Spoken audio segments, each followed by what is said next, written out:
If they hurt you, but you still can't let them go, this video is for you, because what you're in might not be love. It might be a toxic cycle, disguised as connection. Toxic relationships don't always look dangerous at first, but over time, they follow a pattern, one that slowly drains your self-worth while keeping you emotionally hooked. In this video, we'll reveal the 7 psychological stages of a toxic relationship, spot them early, and you might just save yourself. Let's begin. Stage 1, the idealization trap. It begins like a dream. They shower you with compliments, affection, gifts, even say things like, "You're my soulmate," or "I've never felt this way before. It feels magical." But something's moving too fast. This is love bombing, and it's not about love. It's about control. Every over-the-top gesture is designed to hook you emotionally, to make you crave their validation. They want you emotionally invested before you even realize what's happening. Worse, they may ask about your fears, past wounds, or insecurities. But it's not to connect. It's to collect ammunition for later. Because in toxic relationships, the idealization phase isn't about who you really are. It's about building the illusion so they can take it apart when it suits them. Stage 2, the devaluation begins. Once they know they've got you, the mask starts to slip. Suddenly, the compliments stop. Now it's criticism, sarcasm, silent treatment. Everything you once shared in trust, your fears, your insecurities, is now used against you. They twist your words, throw your weaknesses in your face, and chip away at your confidence, one cutting remark at a time. This is devaluation, a calculated move to break your self-worth and tighten their control. You start trying harder, blaming yourself, bending over backwards to please them. But no matter what you do, it's never enough. Their expectations keep shifting, always just out of reach. And when your self-esteem crumbles, they win. Because the lower you feel, the easier you are to control. The scarier truth, you may even start to believe you deserve this, which is exactly what they want. Stage 3, the mind games begin. You feel confused. Doubt creeps in. You're not sure what's real anymore. And that's exactly how they want it. This is manipulation, quiet, calculated, and incredibly destructive. They twist the facts, make you feel guilty for their behavior, lie by omission, withhold just enough truth to keep you uncertain and off balance. They'll say things like, "If you really loved me, you'd do this.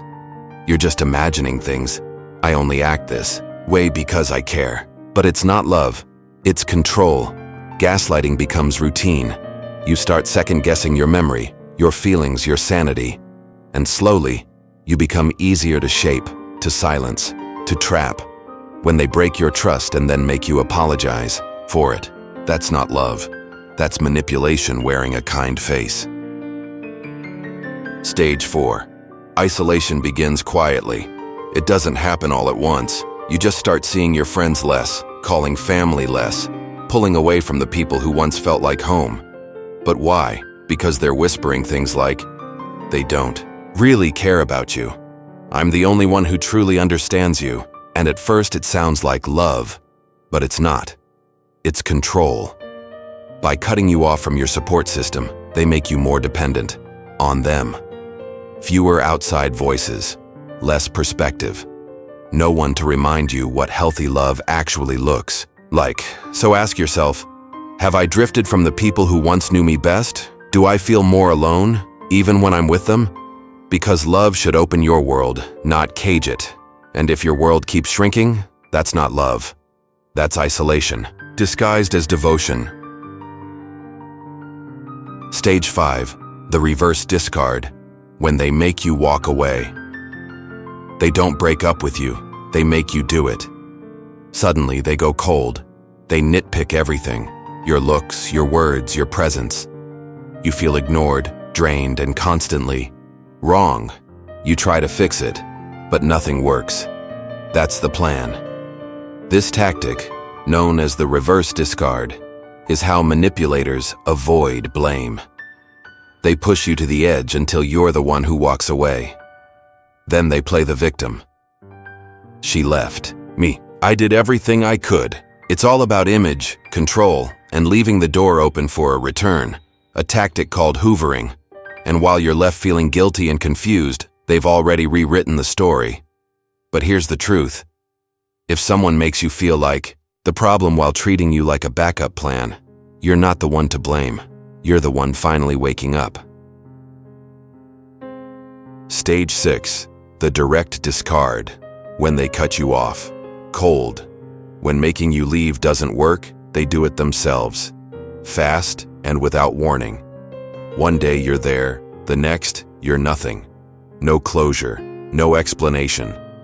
Sometimes they even make it public, blaming you, humiliating you, rewriting the story because this isn't love, it's power.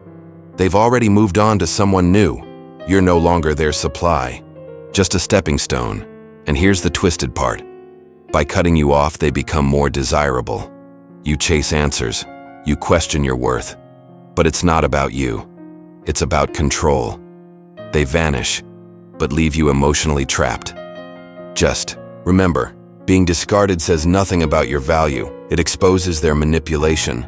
You weren't broken, you were used. Stage 7. Healing. The beginning of freedom. Whether they left you or you finally walked away, the pain is real. You question yourself. Was it my fault? Should I have stayed? But here's the truth. It wasn't your fault. You were trapped in a cycle meant to break you. Healing doesn't happen overnight. It begins when you stop romanticizing the past and call it what it was. Toxic. Then comes the hard, beautiful part. Rebuilding your self-worth. Setting real boundaries. Choosing peace over chaos. It's okay to miss them. It's okay to feel pain and relief at once. But don't confuse missing them with needing them. This isn't the end. It's your beginning. You're not broken. You're finally becoming whole.